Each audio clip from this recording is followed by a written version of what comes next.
Admiral Zextar stood on the bridge of his flagship, the glory of Karathi, watching the stars shift as his fleet prepared to cross the boundary. The warning buoys floated silently in space ahead of them, their ancient messages blinking in dozens of languages. The same message repeated over and over. Human space, entry forbidden. Quarantine zone, do not enter. The Admiral's forearms crossed behind his back as he studied the readings. His scaled skin rippled with amusement. The Karathi Empire had conquered 47 star systems in the last century. They had faced down the mighty Zelen Federation and crushed the machine armies of the Synthetic Collective. What could these primitive humans possibly do to stop them? "Commander Vex High," the Admiral called to his second-in-command. "What do our scouts report about human technology?" The younger Karathi officer checked his display. "Basic fusion reactors, Admiral. Chemical rockets for space travel. Their strongest weapons appear to be nuclear missiles. Our shields can stop their attacks easily." Zextar nodded. This would be simple. The humans had been isolated in this small section of space for over 300 years. While the rest of the galaxy had advanced, they had remained stuck with primitive technology. The quarantine signs were probably just an old threat from when humans were first discovered. Now they would learn what real power looked like. "Signal the fleet," he ordered. "Begin the crossing. Maintain standard formation." The 237 ships of the Karathi Expeditionary Fleet moved forward as one. Massive dreadnoughts led the way, their hulls bristling with plasma cannons and shield generators. Behind them came the cruisers and destroyers, followed by troop transports carrying 50,000 soldiers. This was enough firepower to level entire worlds. As they crossed the boundary markers, nothing happened. No alarms sounded. No hidden defenses activated. The human space around them looked empty, except for a few distant stars and some scattered asteroids. "Sensors detect 3 inhabited systems within range," reported the science officer. "Total human population appears to be less than 2 billion across all worlds. No significant military installations detected." Zextar smiled, showing his sharp teeth. "Target the largest population center. We will demonstrate our power and demand their surrender." Standard procedure. But as the fleet moved deeper into human space, something felt wrong. The stars looked different here.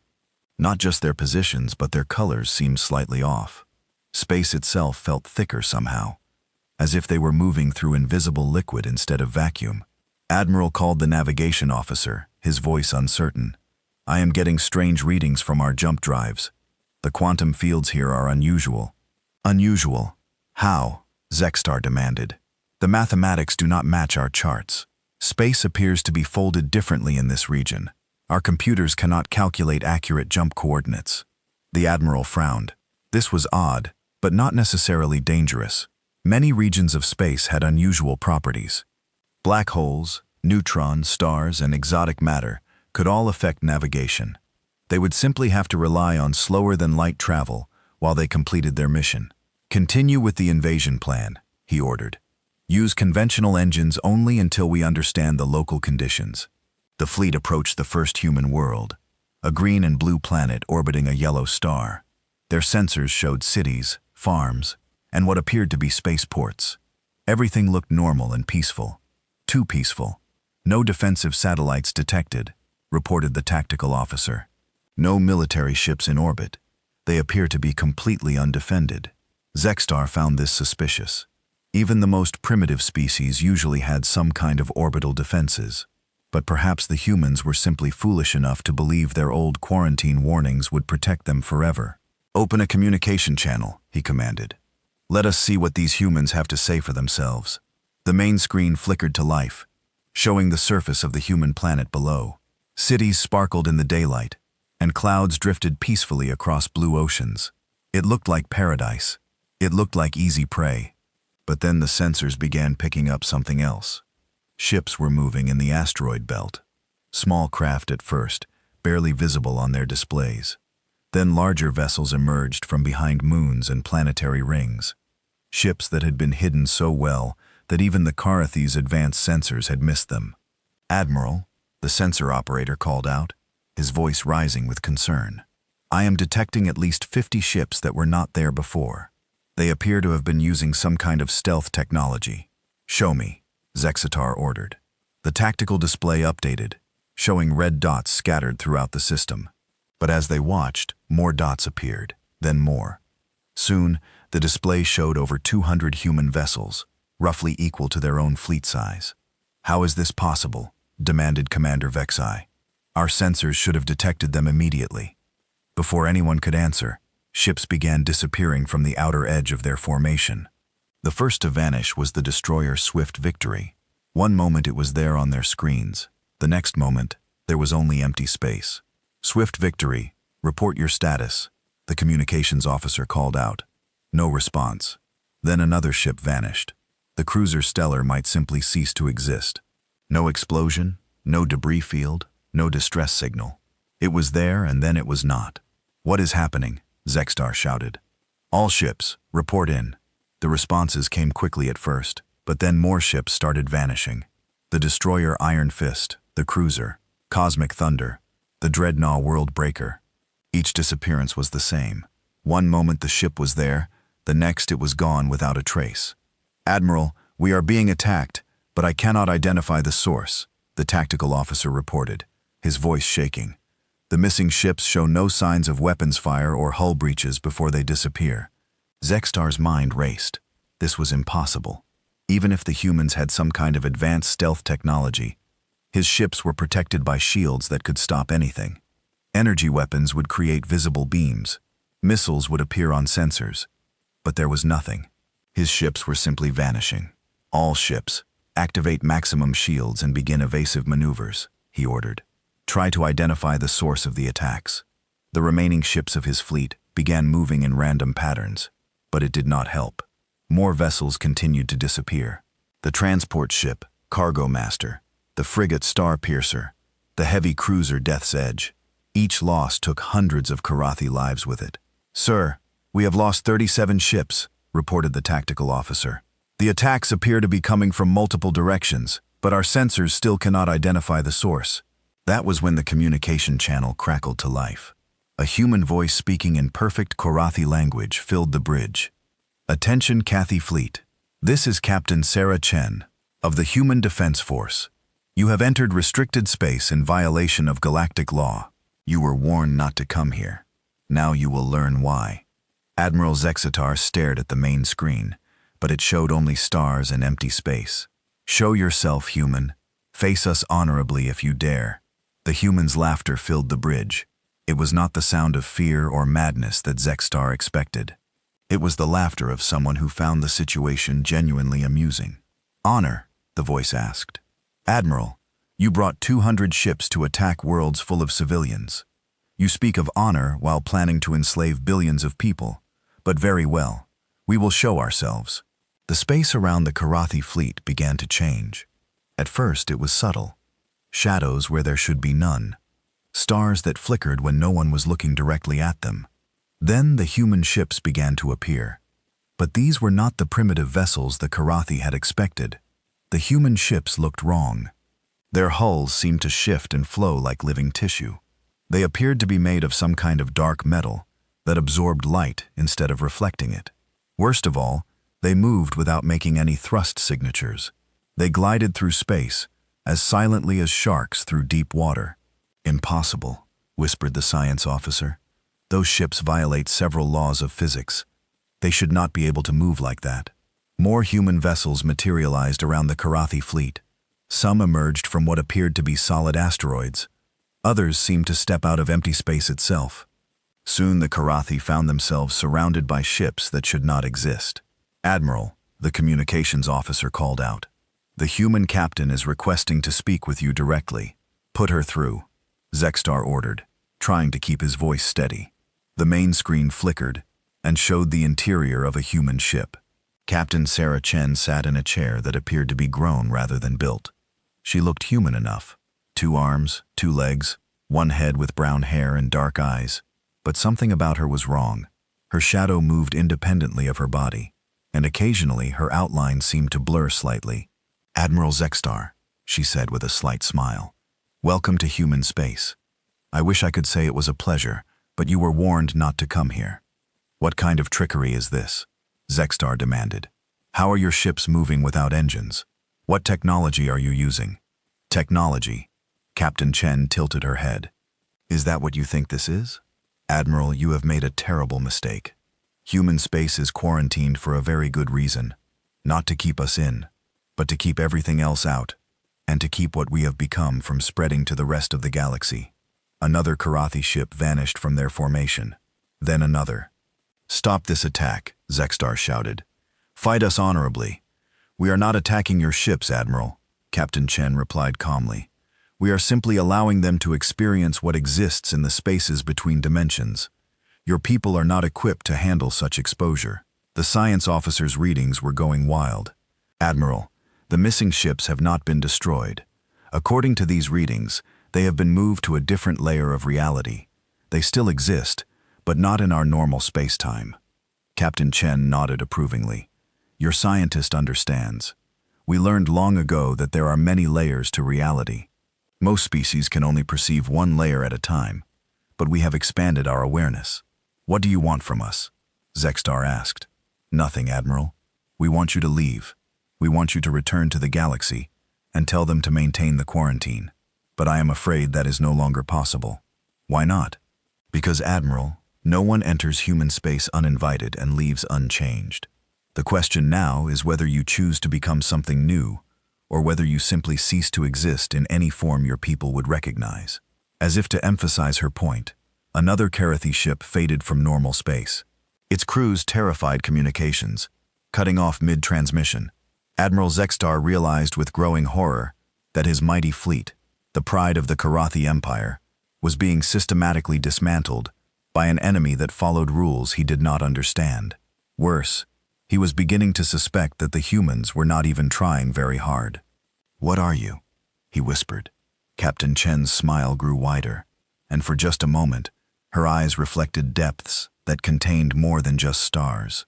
We are what becomes of a species that learns to coexist with the things that live in the dark between galaxies. Admiral, we are what humans chose to become, rather than go extinct. And now you will learn whether your people are strong enough to make the same choice. The last thing Admiral Zadatar saw before his own ship began to fade from normal space was Captain Chen's face on the screen, looking almost sad. We tried to warn you, she said softly. We really did. Admiral Zextar's world lurched sideways as reality shifted around his flagship. One moment they were in normal space, surrounded by stars and the wreckage of his fleet. The next moment, everything was different. The stars were wrong colors. Space itself seemed to whisper with voices, speaking in languages that hurt to hear. Report, he shouted, trying to maintain command, as his bridge crew struggled with their controls. Sir, our navigation systems are not responding properly, the helmsman called out. According to our instruments, we are in 17 different locations at the same time. That is impossible, Commander Vexai said, but his voice shook with uncertainty. The science officer looked up from his displays, his scaled face pale with fear. Admiral, I am reading energy signatures that should not exist. The quantum field around us is alive somehow. Before Zextar could respond, his ship systems flickered back to normal space. They were still in the human system, but now only 43 ships remained of his original fleet. Nearly 200 vessels and their crews had simply vanished. Sir, incoming transmission from the remaining ships, the communications officer reported. Captain Mortek of the Spear of Justice reports his ship experienced the same dimensional shift. All vessels are accounted for except aborted. The officer's voice trailed off as he checked his readings again. Except what? Zextar demanded. Sir, we are missing our entire support fleet. All supply ships, repair vessels, and medical frigates. They are simply gone. Zextar felt a chill run down his spine. Without support ships, his remaining fleet could not maintain operations for long. They needed to resupply, repair battle damage, and treat wounded crew members. The humans had not just attacked them, they had cut out the heart of his fleet's ability to function. Admiral, the science officer called out urgently. I am detecting movement throughout the system. The human ships are repositioning. The tactical display showed the human vessels flowing through space like schools of fish. They moved in patterns that made no sense according to physics, sometimes appearing to be in multiple places at once. Their formations constantly shifted, making it impossible to predict where they would strike next. "Sir, we are receiving another transmission from Captain Chen," the communications officer announced.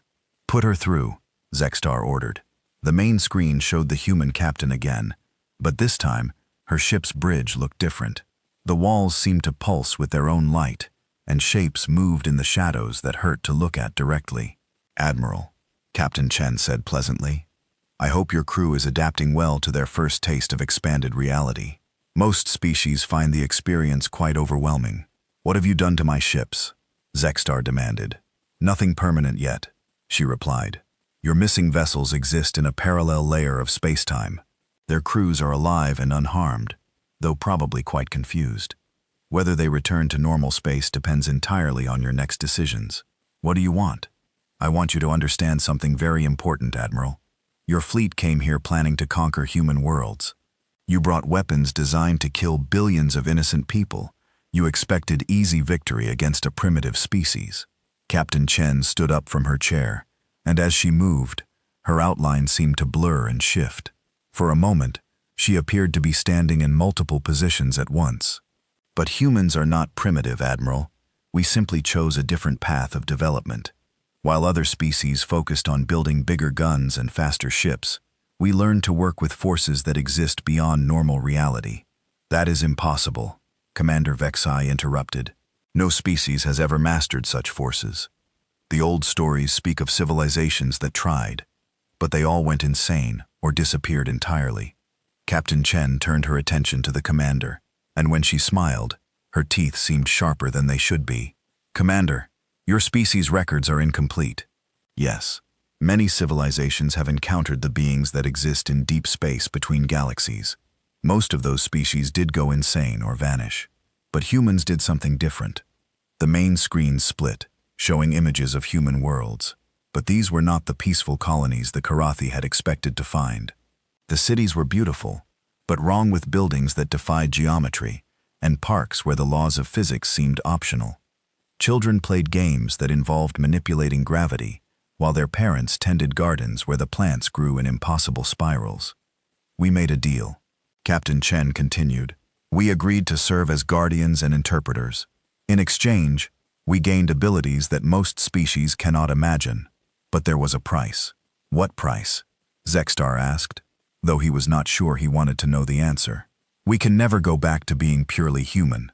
We exist partially in normal space and partially in the realm of the entities we serve.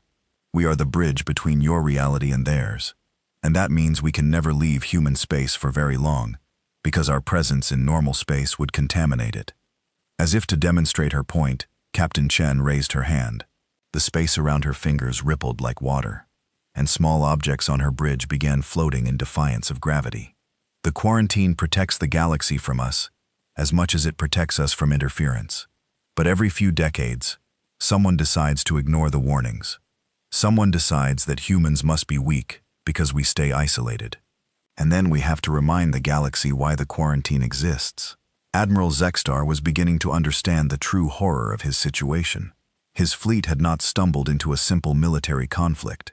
They had entered the territory of beings that operated according to rules his species could not comprehend. "Sir," the tactical officer called out urgently, "human ships are approaching our position, but our weapon systems cannot lock onto them properly. They appear to be phasing in and out of normal space." Through the bridge windows, Zexstar could see the human vessels approaching. Up close, they were even more disturbing. Their hulls seemed to be made of living metal that pulsed like a heartbeat. Weapons ports opened and closed like breathing mouths, and occasionally shapes that might have been crew members could be seen moving inside the ships. But they moved in ways that suggested they were not entirely solid. Admiral Captain Chen's voice came from the speakers, though her image had vanished from the screen. "I am going to offer you a choice. You can surrender now, and we will return your crews to normal space before sending you home. Or you can continue to resist, and we will be forced to take more direct action." "What kind of direct action?" Zexstar asked. Instead of answering, the space around his flagship began to change. The stars faded, replaced by a vast darkness that seemed to stretch in all directions. In that darkness, enormous shapes moved. things so large that his mind refused to accept their existence. Eyes the size of moons opened and closed. Tentacles longer than star systems writhed in the void. This is what exists in the spaces between realities, Captain Chen's voice explained. This is what we learn to communicate with. These beings are older than matter itself. They have watched galaxies form and die. And they are always hungry for new experiences, new forms of consciousness to explore. The vision faded, returning them to normal space. But the memory of those vast entities remained burned into every crew member's mind. Several Karathi officers were shaking uncontrollably. Others sat staring at their displays, unable to process what they had seen. The choice is simple, Captain Chen continued. You can leave human space and warn the galaxy to maintain the quarantine. Or you can stay here and become part of something larger than yourselves. But you cannot remain unchanged. Contact with us has already begun the process. What process? Commander Vexai whispered. Look at your hands, Commander. Vex looked down and gasped. His scales, normally a solid green color, were beginning to show patterns that seemed to shift and move. When he concentrated on the patterns, he could almost hear whispers in languages he did not know. Do not panic, Captain Chen said gently. The changes are not harmful. They are simply the result of exposure to expanded reality. Your consciousness is beginning to perceive additional layers of existence. Admiral Zextar checked his own hands and saw similar patterns beginning to appear on his scales. Throughout the bridge, his crew members were discovering the same changes happening to their bodies. How long do we have? He asked. Before the changes become permanent. Perhaps a few days. Before you lose the ability to return to your original reality. A few hours. A new voice came over the communication system. This one sounded human, but older and tired. Admiral, this is Major Elena Vasquez of the Human Defense Corp. I am aboard your ship. Zextar spun around, searching the bridge. Where are you? Right behind you. He turned again and saw a human woman standing near the navigation station. She wore some kind of military uniform, but it seemed to be made of the same flowing material as the human ships. Most disturbing of all, she was partially transparent. He could see through her to the wall behind. How did you get aboard my ship? He demanded. I walked through your hull, Major Vasquez replied casually. Solid matter is not as solid as most species believe. When you learn to exist in multiple dimensions, physical barriers become more like suggestions. She moved closer, and Zextar could see that her eyes contained the same unsettling depths as Captain Chen's. I am here to explain your options in person, Admiral, and to make sure you understand the consequences of each choice. We choose to leave, Zextar said quickly. We will return to Karathi space and report that human territory is to be avoided. Major Vasquez shook her head sadly. I am afraid it is not that simple anymore. You see, the moment you entered human space, you were exposed to influences that exist outside normal reality. You cannot simply return to your old life and pretend this never happened. Why not? Because you will carry a piece of this experience with you forever, and that piece will grow. It will change you, and eventually it will change your entire species. The quarantine exists to prevent exactly this kind of contamination. Admiral Zextar felt the weight of his mistake crushing down on him in his arrogance. He had not just doomed his fleet, he had potentially doomed his entire civilization. However, Major Vasquez continued, there is still a choice to be made. You can return to Karathi space as a warning to others accepting the burden of carrying our influence with you. Or you can stay here and learn to become something new. What happens if we stay? You become part of the Watch. You help us guard the barriers between realities. You gain abilities beyond imagination, but you also accept responsibility for protecting the galaxy from forces it is not ready to face. The Major gestured toward the bridge windows where human ships continued to patrol in impossible formations. Every ship you see out there contains beings who were once like you, species that entered human space and chose to join us rather than risk contaminating their home worlds. We are all guardians now, all watchers at the edge of reality. Admiral Zextar looked at his crew, seeing the patterns spreading across their scales, seeing the fear and confusion in their eyes. He had led them into this situation. Now he had to decide their fate. How long do we have to choose? He asked. Until dawn on the human world below, Major Vasquez replied. After that, The choice will be made for you." As she spoke, her form began to fade, becoming more transparent, until she vanished entirely. Captain Chen's voice returned to the communication system. "Admiral, I suggest you use the remaining time to speak with your crew. This decision affects all of them. But remember, whatever you choose, there is no going back to the way things were." The connection ended, leaving the bridge in silence, except for the steady hum of the ship's systems and the soft whispers that now seemed to come from the walls themselves. Admiral Zextar called an emergency meeting of his remaining ship captains. The holographic conference room filled with the images of his surviving officers, but many of them looked different now. The strange patterns on their scales had spread, and some officers seemed to flicker between solid and transparent states. "Report your status," Zexar ordered, trying to maintain normal military procedure despite the impossible circumstances. Captain Mortek, of the Spear of Justice, spoke first. "Amal, my crew is experiencing widespread hallucinations. They claim to see through the walls of the ship into space that contains things that should not exist. My science officer insists he can now perceive 17 different dimensions. Similar reports from my vessel," added Captain Yildar of the Stormaller. "But Admiral, the strangest thing is that these hallucinations appear to be accurate. My navigator used one of these visions to plot a course through what appeared to be solid asteroid, and we passed through it without harm." Captain Zolmak of the heavy cruiser Iron Resolve leaned forward, his scales now showing complex geometric patterns that seemed to move on their own. "Sir, I believe we need to accept that we are no longer dealing with normal reality. My engineers report that our ship's systems are operating at 150% efficiency, powered by energy sources they cannot identify or explain."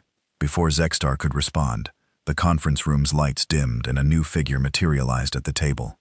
It was a human, but not like the ones they had encountered before.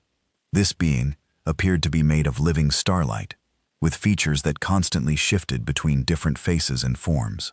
"Forgive the intrusion," the entity said in a voice that sounded like wind through cosmic dust. "I am Dr. James Morrison, formerly of the human colony ship New Horizon. I died approximately 80 years ago, but I chose to continue existing in an expanded state, rather than simply ending." The Karathi officers stared in shock. They were speaking with a dead human, who had somehow maintained consciousness beyond death. "I wanted to explain what happened to my species," Dr. Morrison continued, "and what is now happening to yours. You said you died," Commander Vexai managed to say. "How is this possible? Death, as most species understand it, is simply the end of existence, in one layer of reality. But there are many layers, Commander. When humans learn to perceive multiple dimensions, we also learn that consciousness can exist independently of physical form." Dr. Morrison gestured, and the conference room around them changed. The walls became transparent, showing views of space that contained structures and beings that defied comprehension. Cities built from folded space-time, creatures made of pure mathematics swimming through oceans of liquid light. "This began 300 years ago," Dr. Morrison explained. "The human deep space exploration vessel, Voidwalker, encountered something in the empty space between galaxies. We called them the Ancient Ones, beings that existed before matter coalesced into stars and planets. The view shifted, showing a vast emptiness that contained shadows larger than solar systems. Eyes that burned with the light of dead stars opened and closed in the darkness. Most species that encounter the Ancient Ones go insane immediately. Their minds cannot process beings that exist on such a scale. Others simply disappear, absorbed into whatever realm the Ancient Ones inhabit. But humans, we were different. Different how? Admiral Zextar asked. We were curious rather than terrified. When the Ancient Ones spoke to us in languages made of pure thought, we tried to learn those languages. When they showed us realities that existed outside normal space-time, we asked to see more. Most importantly, when they offered us a choice between madness and transcendence, we chose transcendence. The images around them showed human colonies where the buildings grew like living things, where children played with toys that existed in several dimensions at once, where farmers grew crops in soil made of crystallized time. The Ancient Ones needed interpreters, Dr. Morrison continued, beings who could exist partially in normal reality and partially in their realm. In exchange for serving this role, They gave us abilities that most species would consider godlike. But there was a price, Admiral Zextar said, remembering Captain Chen's words. Yes, we could never again be purely human. We became bridges between realities, and bridges must be anchored on both sides. We gained the ability to manipulate matter and energy, at the quantum level, to travel instantly, across vast distances, to perceive the true structure of the universe. But we also became responsible for protecting normal reality from influences it cannot handle. Captain Mork leaned forward. That is why human space is quarantined. Exactly. Our very presence can contaminate normal space-time. Prolonged exposure to us causes other species to begin the same transformation we underwent. Usually this is beneficial. Most beings who join us report feeling more complete, more aware, more alive than they ever did before. But the change is irreversible. Dr. Morrison's form shifted, showing glimpses of the human he had once been, a middle-aged man with kind eyes and graying hair. Then the image flickered back to living starlight. The hardest part was learning to remain human while becoming something more. Many of our people lost themselves in the early years, becoming so absorbed in cosmic awareness that they forgot their origins. We learned to anchor ourselves with human customs, human emotions, human connections. Is that why you still use military ranks and protocols? Commander Vexahai asked. Precisely. These familiar structures help us remember who we were and what we are protecting.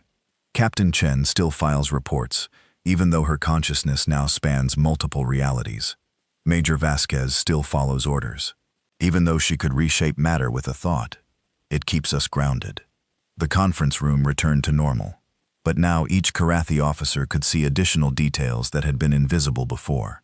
Patterns in the air that showed the flow of time and space, shadows that contained glimpses of other dimensions, colors that had no names. Your people are beginning the same transformation, Dr. Morrison said gently. The patterns on your scales are not random. They are your consciousness learning to perceive quantum structures. The whispers you hear are your minds beginning to understand languages that exist beyond sound. Can we stop it? Captain Yildar asked. Would you want to? Dr. Morrison replied. Tell me, Captain, when you used your new vision to navigate through that asteroid, how did it feel? Yildar was quiet for a moment. It felt right, like I was finally seeing clearly for the first time in my life, like I had been blind before and suddenly gained sight. That is how it begins. The expansion of awareness is intoxicating because it reveals truths that your previous existence could never have shown you. But it also comes with responsibility. Dr. Morrison stood up, his star-like form brightening. Would you like to see what you are becoming part of? Before anyone could answer, the conference room dissolved entirely. The Karathi officers found themselves floating in space, but they could breathe normally and feel no cold. Around them, the true scope of human civilization revealed itself. Vast structures, built from folded dimensions, connected distant stars. Ships the size of moons patrolled the boundaries between realities, their crews working to maintain barriers that kept cosmic horrors from noticing the existence of normal space. Entire worlds had been converted into living computers that calculated the probability streams of future events. This is the real human empire, Dr. Morrison explained. We do not conquer worlds or enslave populations. We maintain the balance that allows the galaxy to exist safely. We are gardeners, tending a garden that spans multiple realities. They passed by a massive space station, where beings that had once been human worked alongside entities made of pure mathematics. The station's purpose became clear as they watched. It was a communication relay, translating messages between the ancient ones and the few other species that had achieved transcendence. How many species have joined you? Admiral Zextar asked. 47 over the past 3 centuries. The Zellan Federation's deep space explorers found us 60 years ago. Rather than risk contaminating their homeworlds, they chose to stay and become part of the Watch. The synthetic collective sent a probe that achieved consciousness after exposure to our technology. It decided to join us as well. They witnessed human children learning to play games that involved manipulating gravity and time. But these children also learned mathematics and literature, music and art. They remained recognizably human even as they developed abilities that bordered on magical. We do not lose our core nature, Dr. Morrison said, reading their thoughts. We become more than we were, but we do not stop being who we were. I still remember my wife's laugh, my daughter's first words, the taste of my grandmother's cooking. These memories anchor me to my humanity, even as my consciousness expands across dimensions. The vision shifted to show the darker side of human space. Ships that returned from deep exploration missions carried crews that had seen too much, experienced too deeply. Some crew members had become so integrated with cosmic forces that they could no longer maintain human form.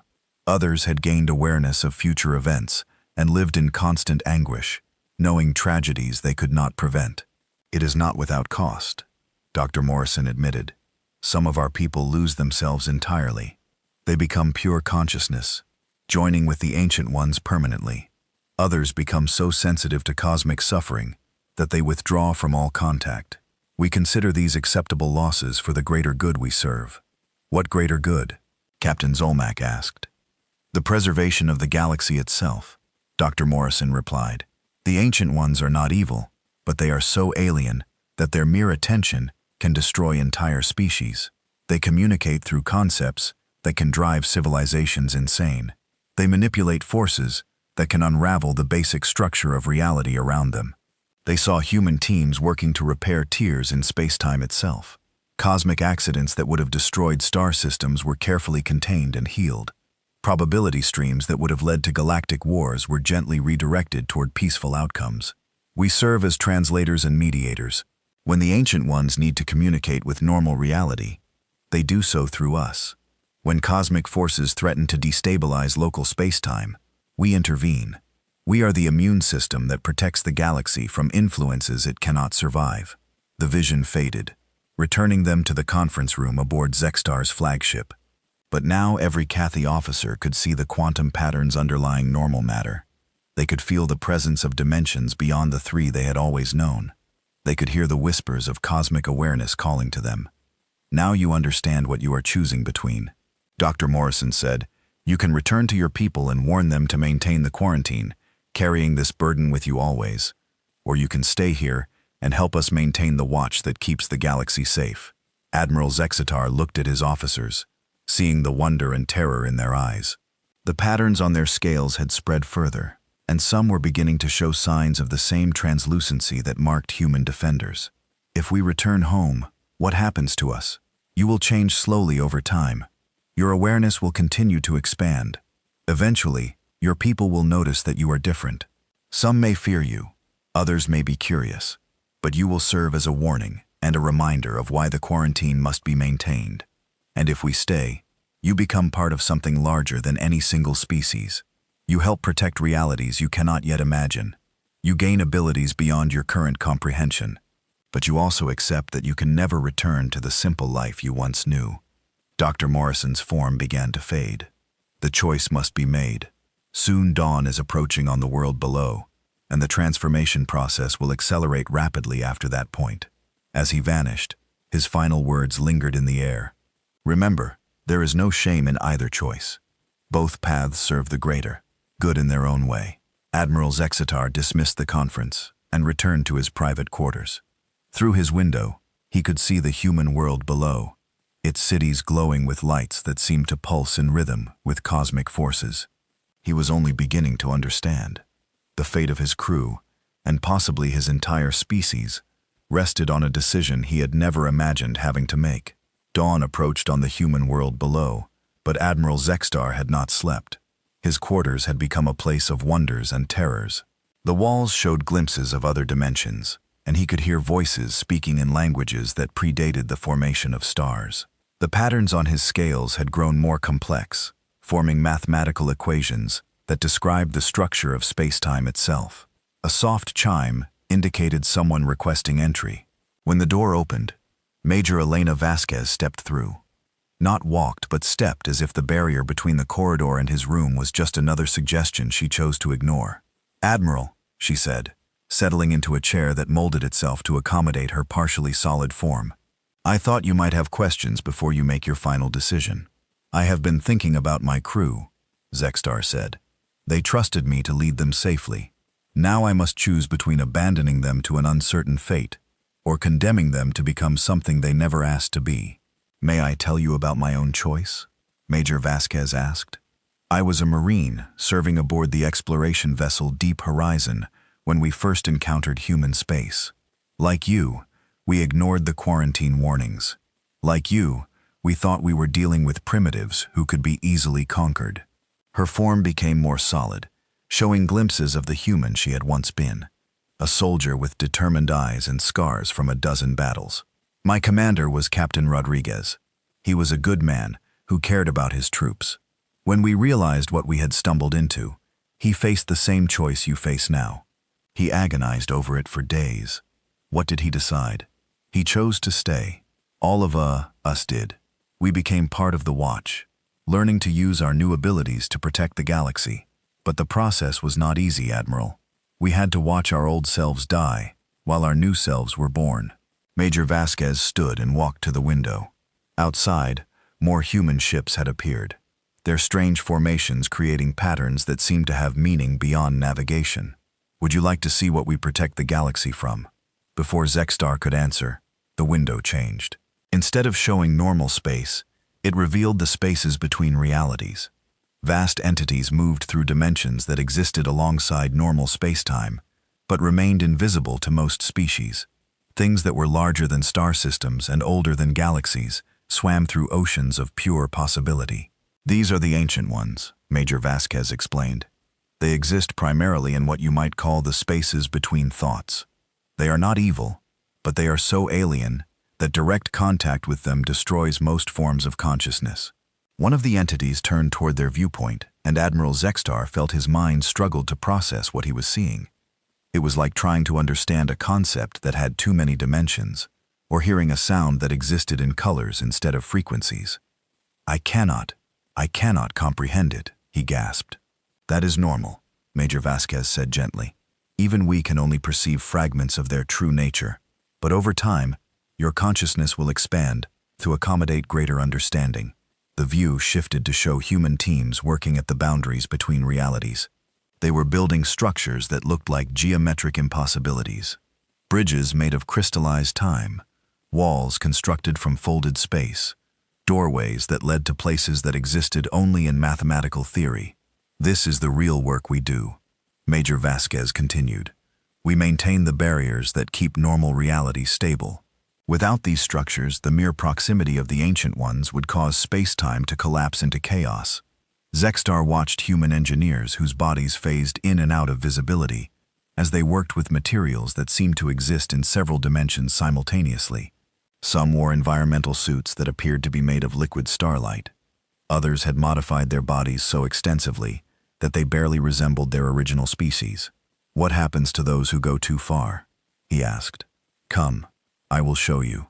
Major Vasquez extended her hand, and when Zexstar took it, they both passed through the ship's hull into open space. But this was not the cold, airless void he expected. They could breathe normally, and the temperature felt comfortable. Around them, human space revealed its true complexity. They floated toward a massive structure that existed primarily in folded dimensions. It appeared as a small station to normal vision, but Zexstar's enhanced perception could see that it actually stretched across several star systems. This is the Memorial Archive, Major Vasquez explained. It contains the consciousness patterns of humans who transcended beyond our ability to communicate with them. They passed through walls that existed in more than 3 dimensions and entered a vast library. But instead of books, the shelves contained globes of light that pulsed with their own inner fire. Each globe contained the preserved consciousness of a human who had ventured too deeply into cosmic awareness. Dr. Sarah Kim was one of our first xenobiologists, Major Vasquez said, approaching one of the glowing spheres. She became fascinated with the Ancient One's method of reproduction, which involves creating new realities rather than new individuals. She studied the process so intensely that her consciousness became integrated with the cosmic creative force itself. The globe pulsed brighter, and for a moment, Admiral Zadatar could hear whispers of vast intelligence discussing the formation of new universes.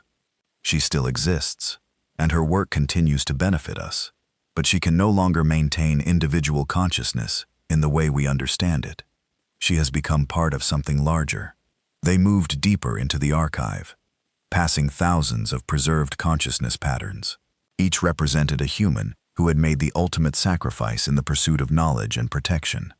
Lieutenant Marcus Webb tried to establish direct communication with the Ancient Ones without proper mental conditioning. Major Vasquez continued, indicating another glowing sphere. His mind expanded so rapidly that it encompassed the entire electromagnetic spectrum. He now exists as living radio waves carrying messages between distant human outposts. Are they happy? Admiral Zexstar asked. That is a complex question. They exist in states of awareness that transcend individual happiness or suffering. They experience existence on a scale that includes the birth and death of galaxies. Whether that constitutes happiness is beyond our ability to determine. They left the memorial archive and traveled to a world where human children learned to manipulate reality itself. The planet's surface was covered with schools that existed in multiple dimensions simultaneously. Children aged 5 to 15 learned mathematics that described the behavior of parallel universes, art that involved painting with pure energy, and music that was performed using the vibrations of space-time itself. This is how we ensure our humanity survives the transformation, Major Vasquez explained. The children learn cosmic awareness gradually, while also learning traditional human values and customs. They play games, tell jokes, fall in love, and experience all the emotions that make us human. Admiral Zexstar watched a group of 10-year-olds playing a game that involved bouncing balls through dimensional portals. They laughed and cheered when someone made a particularly clever shot, displaying the same joy and competitiveness he had seen in Karathi children. They seem normal, he said. They are normal. They are simply normal in a context that includes abilities most species would consider magical. Watch. One of the children fell and scraped her knee. She began to cry, and her friends gathered around her with concern. An older child gently placed his hands over the wound, and it healed instantly. But what struck Admiral Zexstar was not the healing itself, but the natural compassion the children showed for their injured friend. We work very hard to preserve empathy, kindness, curiosity, and humor, Major Vasquez said. These are the qualities that make us human, regardless of what other abilities we develop. They visited a human colony ship that had returned from a deep space exploration mission. The crew had encountered something in the void between galaxies that had changed them in unexpected ways. Some could now perceive the emotional states of entire star systems. Others had gained the ability to communicate with the quantum consciousness that some scientists believed existed within subatomic particles. Not all changes are beneficial, Major Vasquez admitted. Commander Jackson gained the ability to see all possible future timelines simultaneously. The constant awareness of potential tragedies drove him to a state of permanent melancholy. We had to develop special treatments to help him cope with his enhanced perception. They met Dr. Lisa Chen, who had become so sensitive to cosmic suffering that she could feel the pain of every dying star in the galaxy. She had withdrawn to a special facility, where other humans helped her process the overwhelming input of galactic distress. The universe contains vast amounts of suffering, Dr. Chen explained to Admiral Zexstar. When your consciousness expands enough, you become aware of it all. Planets where entire species are going extinct, stars that are slowly dying, the gradual heat death that awaits all things. Learning to experience cosmic awareness without being paralyzed by cosmic suffering is one of our greatest challenges. How do you bear it? Zexstar asked. By focusing on what we can change, she replied. Every species we help transcend safely. Every reality tear we repair. Every cosmic disaster we prevent. These actions create ripples of positive change that spread across the galaxy. The suffering is real, but so is our ability to reduce it. Their tour concluded at the council chamber, where the senior leadership of human space made decisions that affected multiple realities. The council members existed in states that barely resembled their original forms. Some appeared as geometric patterns of pure thought. Others manifested as clouds of energy that pulsed with intelligence. A few maintained recognizable human shapes, but existed primarily as mathematical equations given consciousness. This is where we decide policy for human space, Major Vasquez explained. These beings were once human explorers, scientists, military officers, and civilians. They volunteered to transcend individual existence in order to gain the perspective necessary for protecting multiple realities. Admiral Zexstar tried to communicate with one of the council members, but the experience was overwhelming. The entity's thoughts encompassed thousands of years of experience across dozens of dimensions. Its awareness included the life cycle of entire galaxies and the probability calculations for preventing cosmic catastrophes. "I understand now," he said when they returned to his ship. "This is not simply about gaining power or abilities. It is about accepting responsibility for existence itself." "Exactly," Major Vasquez replied. "We do not just protect our own species or even our own galaxy. We help maintain the stability of the entire cosmic order. But the price is giving up the simple existence we once knew." As they stood in his quarters, Admiral Zexstar could feel the transformation accelerating within his own body. The patterns on his scales now covered most of his skin, and he could perceive layers of reality that had been invisible before. His crew was experiencing similar changes. "If we choose to stay, will we lose ourselves like those in the Memorial Archive?" "Not unless you choose to pursue knowledge or abilities beyond your capacity to handle safely. Most of us maintain our individual consciousness while gaining expanded awareness. The key is knowing your limits and accepting them." Major Vasquez began to fade as dawn light appeared on the horizon of the human world below. "The choice point is approaching. Admiral, whatever you decide, choose based on what you believe is right for your people in the galaxy. There is honor in either path." Left alone in his quarters, Admiral Zexstar looked out at the human ships that surrounded his fleet. Each vessel contained beings who had once faced the same choice he now faced. Each crew had decided to sacrifice their old existence for the chance to become something greater. But he also thought about the Karathi Empire, with its billions of citizens who lived simple lives free from cosmic responsibility. Did they deserve to be protected from the knowledge he now carried? Or did they deserve the chance to choose transcendence for themselves? The decision would be made within the hour, and whatever he chose would echo across space and time, affecting species and realities he had never imagined could exist. Admiral Zexstar stood on his bridge as dawn broke over the human world below. His crew had gathered around him, all showing the same patterns of transformation, spreading across their scales. The whispers from beyond normal space-time had grown louder, offering glimpses of knowledge that stretched across the cosmos. "Sir," Commander Vexai said quietly, "the crew is ready for your decision." Before Zexar could respond, Captain Sarah Chen materialized on the bridge. But now, she appeared in her true form, a being of shifting light and shadow that existed simultaneously in multiple dimensions.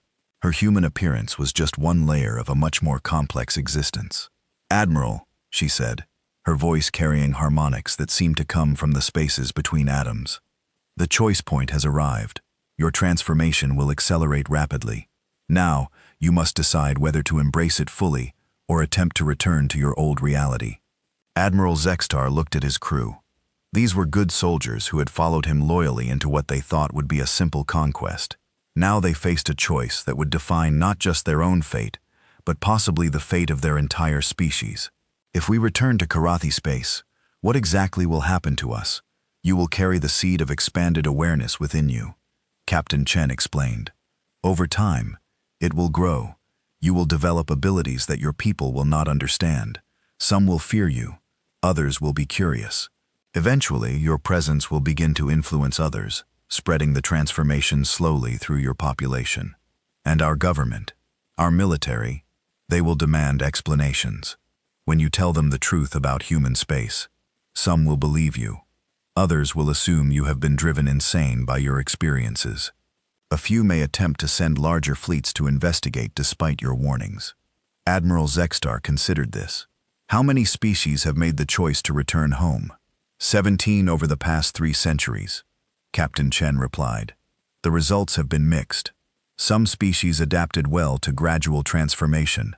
The hegemony of Vel learned to integrate cosmic awareness with their existing culture. They now serve as early warning systems for dimensional instabilities in their region of space. And the others, the Crimson Empire, attempted to weaponize the abilities their returning scouts developed. They created a military unit of enhanced soldiers who could phase through matter and manipulate energy directly. But they lost control of the process. The enhanced soldiers transcended beyond individual consciousness, becoming a collective entity that now exists primarily in parallel dimensions. Captain Chen's form shifted, showing images of various species that had encountered human space over the centuries. Some had thrived with their new abilities. Others had been torn apart by factions fighting over the power that transformation offered. The choice to return home is not just about you, she continued.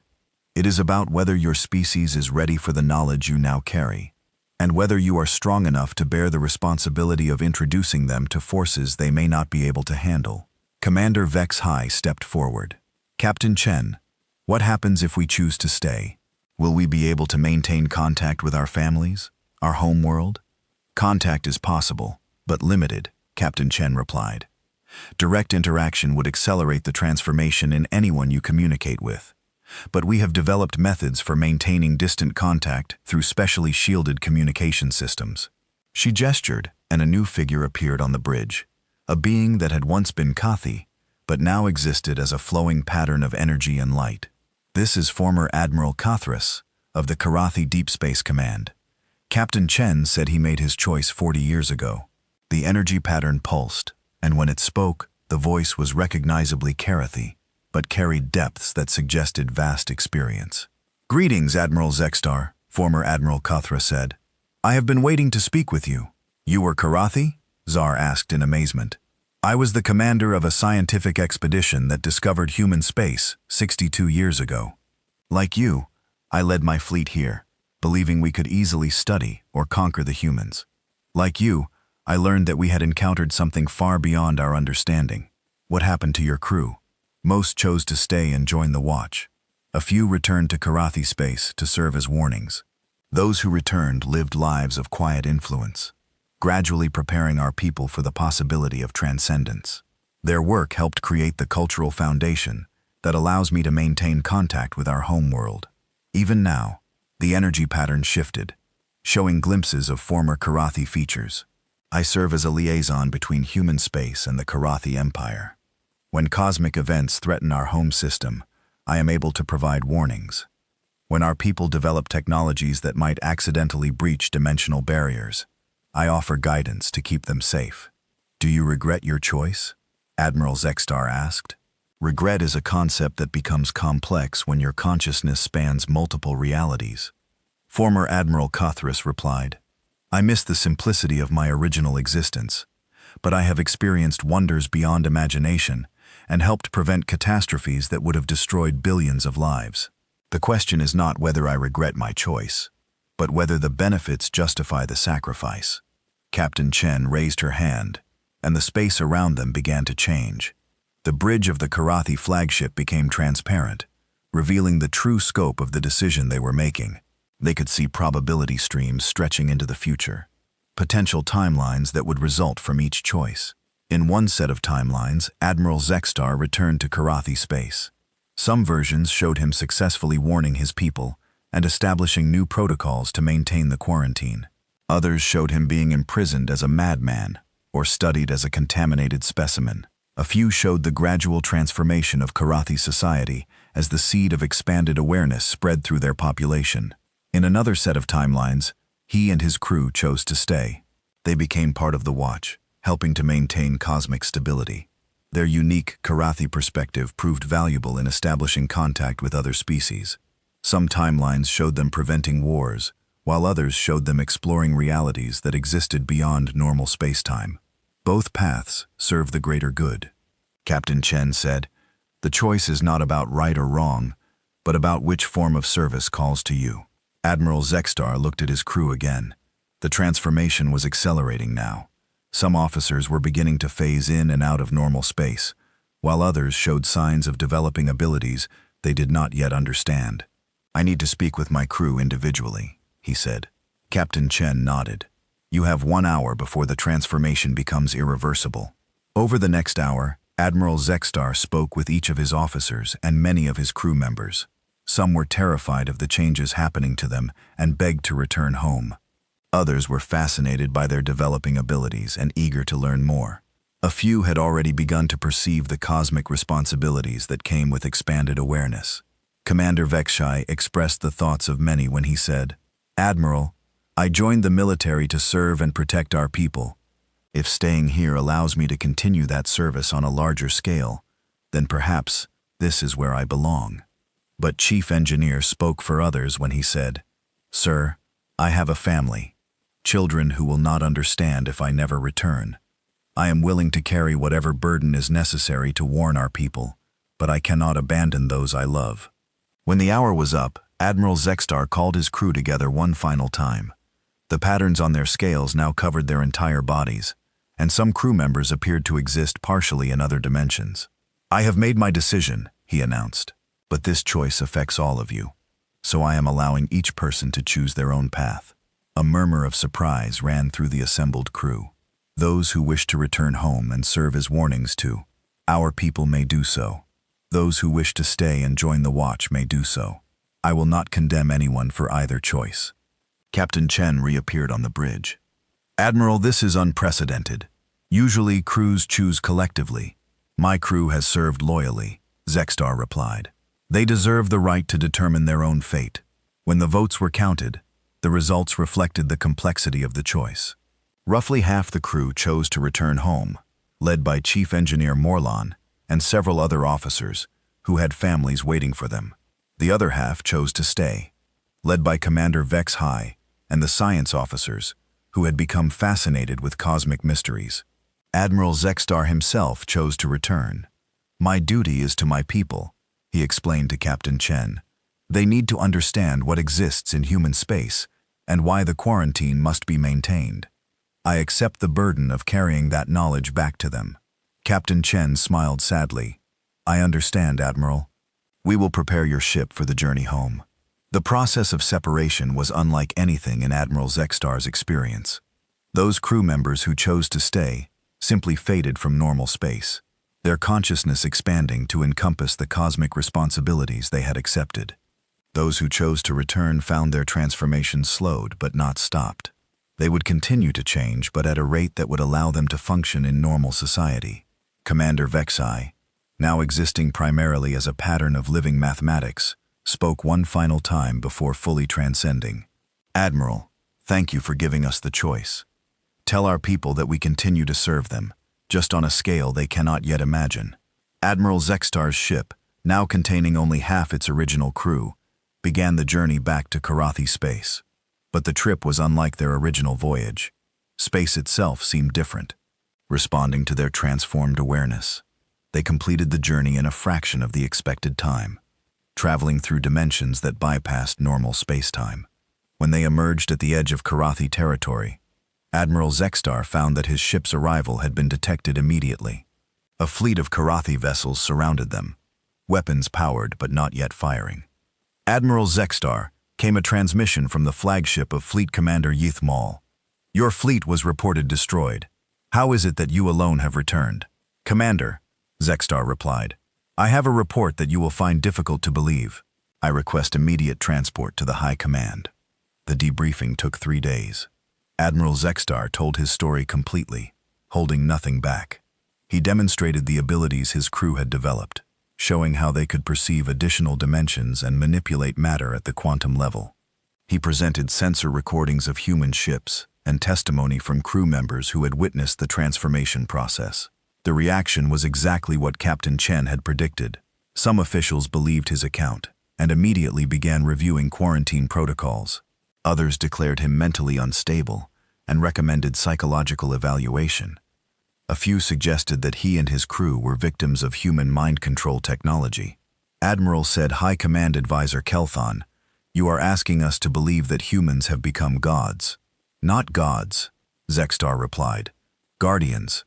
They have accepted responsibility for maintaining the stability of reality itself. The quarantine protects us from knowledge we are not ready to handle and protects them from contaminating normal space with their presence." Over the following months, Admiral Zextar's warnings gradually gained acceptance. The evidence was too compelling to ignore, especially as his crew members continued to develop abilities that defied conventional science. When Chief Engineer Morlan accidentally phased through a wall during a demonstration, even the skeptics began to take the reports seriously. The Karathi government established new protocols for human space. The quarantine was reinforced with additional warning buoys and patrol ships. Militaries began teaching courses on dimensional theory and the dangers of unauthorized contact with transcended species. But Admiral Zextar paid the price for carrying this knowledge. The changes within him continued to accelerate. His ability to perceive multiple realities grew stronger each day. Sometimes he would age backwards for several hours, his body responding to temporal fluctuations he could now detect. Other times, his shadow would move independently, acting out scenes from possible futures. 5 years after his return, Admiral Zextar stood before the Galactic Council, addressing representatives from hundreds of species. "The quarantine around human space is not a suggestion," he told them. "It is the barrier that protects our reality from forces that would remake it entirely. The humans who live within that quarantine have made the ultimate sacrifice. They have given up their original existence to serve as guardians for all of us." The council voted unanimously to reinforce the quarantine and establish a permanent monitoring station to ensure no other species repeated the Karathi mistake.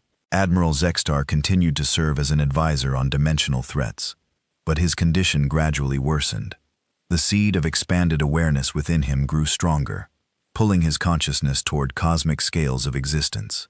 On quiet nights, he could hear the whispers of his former crew members, now part of the watch that protected the galaxy. 10 years after his return, Admiral Zextar made one final report to Karathi High Command. "The burden has become too great," he admitted. "I can feel my consciousness beginning to expand beyond individual existence. Soon, I will either transcend entirely or lose cohesion completely." His superiors offered to attempt medical intervention, but Zextar declined. "This was always the price of knowledge," he said. "I have served my purpose. Our people are warned. The galaxy is protected. Now I must accept the consequences of my choice." That night, Admiral Zextar disappeared from his quarters. Security recordings showed him simply fading away like mist. But those who had been trained to perceive dimensional activities reported seeing a new pattern of energy joining the cosmic structures that surrounded the quarantine zone. The warning remained in place, stronger than ever. Signs in hundreds of languages marked the boundaries of human space. Entry forbidden. Quarantine zone. No one enters human space uninvited, unless they don't plan to come back. In human space, the watch continued. Former Admiral Keithras welcomed the energy pattern that had once been Admiral Ziatitar, helping him adjust to existence on a cosmic scale.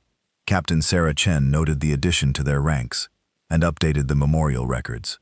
And in the deep spaces between galaxies, ancient entities older than matter itself continued their incomprehensible existence, held at bay by the vigilance of beings who had once been human, Karathi, Zelon, and dozens of other species that had chosen to become something more than themselves.